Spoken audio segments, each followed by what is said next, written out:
From drugs to energy, as you know, oil awfully close to record high prices this morning.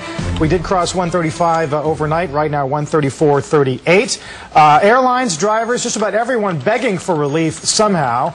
Now the Republicans in Congress are unveiling a new plan to help out. In a First on Squawk interview this morning, we have Congressman Adam Putnam to discuss the GOP's plan. Also, Congressman Gene Green is here with the Democrat side. Gentlemen, good morning. Thanks for being on the program. Good morning. Congressman Putnam, what's the plan? How is it different from any other would-be production increasing bill that we've seen go up to the hill and inevitably fail?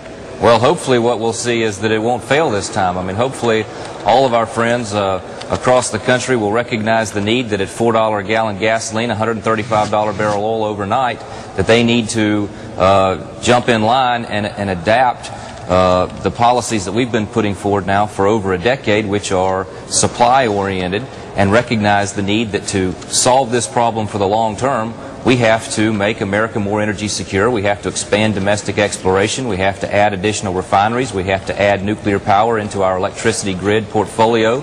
We have to give rewards for conserving energy. And we have to continue to invest in research and development. We have an all-of-the-above energy policy as opposed to a none-of-the-above energy policy. Right. You call it next-generation oil, nat gas, clean coal, renewables, nuclear, all the things we've been talking about, as you mentioned, for years. Congressman Green, where's the breakdown across the aisle? What is it the Democrats don't or won't go along with?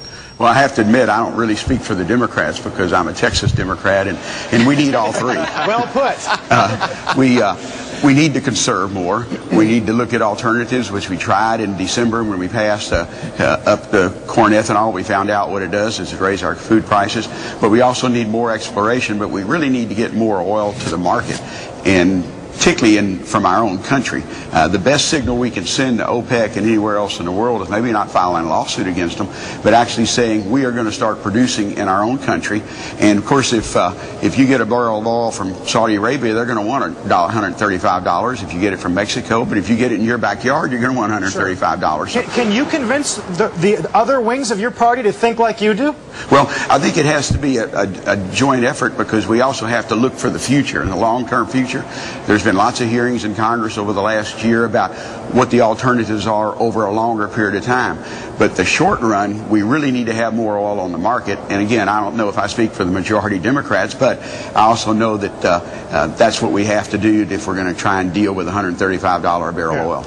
You know, one question, Adam, I want to ask you. You know, we haven't had a refinery built in this country in a very long period of time. Is there any push for this? Because there's a tremendous belief in the markets that there's plenty of sour crude out there. There's just no refining capability for it. You know, that's something that was a centerpiece of the Republican energy plan back in 2005 and 2006, as well as making the federal government a partner through tax credits and investing in nuclear energy, because utilities frankly have an obligation to their shareholders to measure the political risk, and they're reluctant to build new refineries.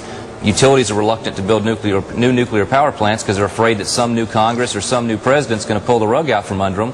And unfortunately, in a lot of these energy cases, that's what we're seeing. We're seeing a backtracking into the new congressional majority, backing down on a production-oriented focus. And so we need 225 more Gene Greens out there who understand that it is a part of the long-term solution to reduce our dependence on people who don't like us for the lifeblood of this economy. Yeah. Well, let me correct something about the refineries. You're right, we've closed down a lot of refineries, and they haven't been built.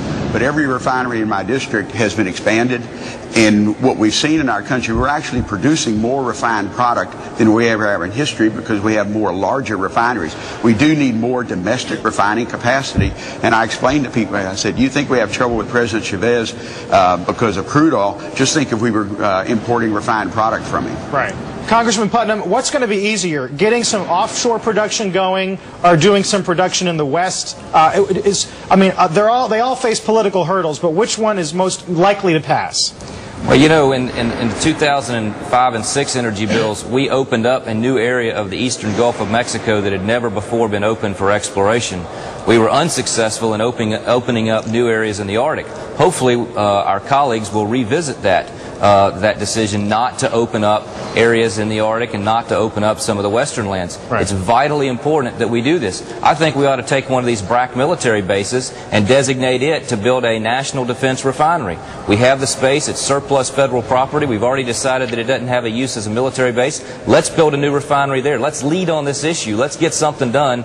Washington is broken and people are looking to us for solutions, and it's just not happening yet. Right. Well, we've been here before, gentlemen. Maybe it'll be different when we get oil above 135 or close to it as it is this morning. We have to go, but we appreciate your time. Good to see you both. Thank you. Congressman Putnam, Congressman Green. Also tonight, CNBC.